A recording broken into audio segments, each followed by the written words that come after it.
Karyn. Hey, how are you doing? You look all tan. I know.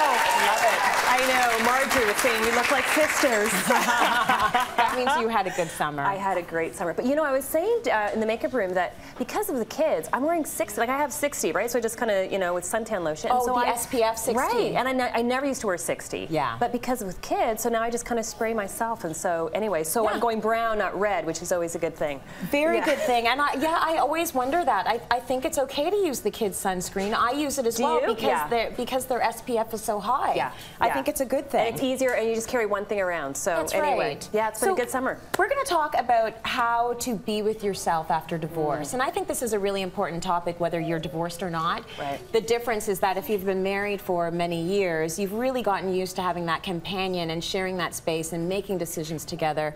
Now you're alone, as we know, so many people are divorced. Yeah. So you have to relearn what it's like to be with yourself. So you've got some tips to help us out. Yes. And we got some input from our viewers as well, which so is I'll great. weave those in. Okay, so tip number one is I like to think of it as a different chapter. Okay.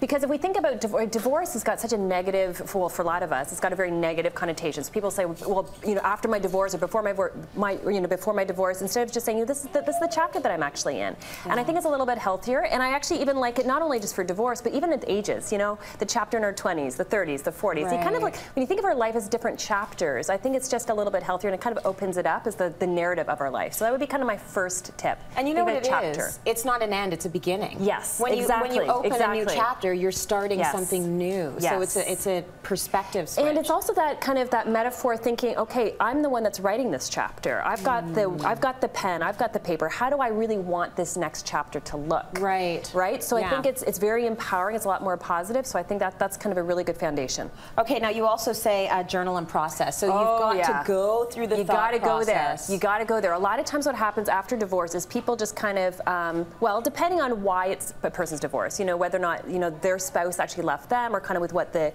situation was. But regardless, it's really important that you stop and you process with what actually is going on. And are you a journaler at all? Like, do you like to? I've been journaling since grade 3. Yeah, yes. You too. Okay, so I stopped recently because I talk so much now that I don't need to write anything down. Like there's nothing left in.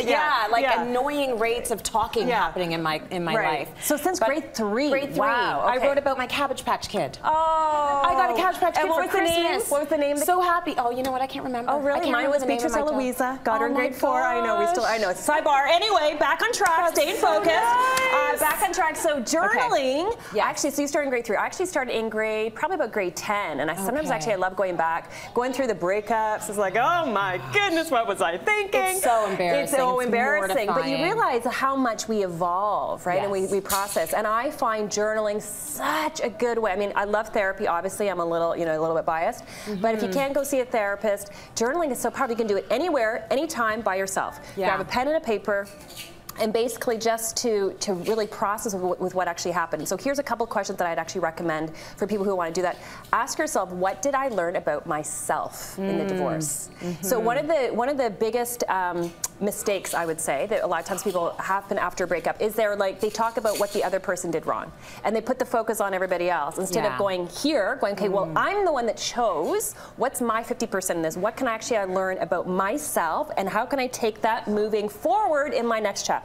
Yeah. If you're not willing to kind of go deep, my concern is that the same problem repeats itself, and that's why we see so many second marriages failing. That's right. Going into third marriages failing. The divorce rate is very high for second and third marriages. It's actually about 3 times higher because people are not doing this. It's a big sign of maturity, isn't it? It is. It really is. So it's very, very important. You can so journaling is a great way, and then you can kind of go back and you're like, gosh, it's very inspirational, I find, and sometimes funny. It can be very funny. It can be very funny. Yeah.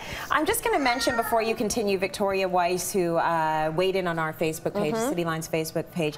She said these are the 5 strategies that really helped hers, and these are in line with what you've been saying. Surround yourself with single friends. Sadly, most of your couple friends, not all of them, but most of them will not be asking you out for movies or to join them for dinner on a Saturday night. So you kind of have to have your support circle.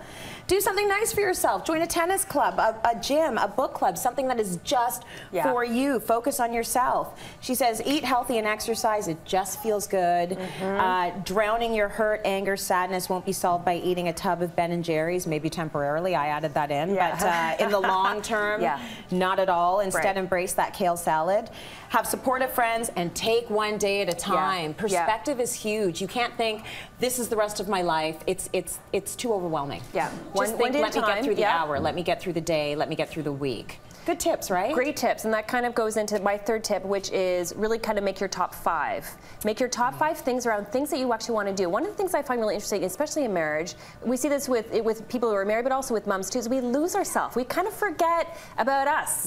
We kind of forget about the goals that we want and things that we want to do. And so actually I love doing this with people who have been recently divorced, saying, okay, what are the top 5 things you actually want to do this next year or maybe the next 2 years? And a lot of times people will be like, well, you know what, I always wanted to finish my degree. Or I always wanted to travel Europe. I haven't done, traveled Europe yet. Great, go for it. Like, I think it's really important to realize, like, that's where we can actually have the pen and the paper, and we can actually write how we want this next chapter to actually look. So empowering. Yeah, very empowering.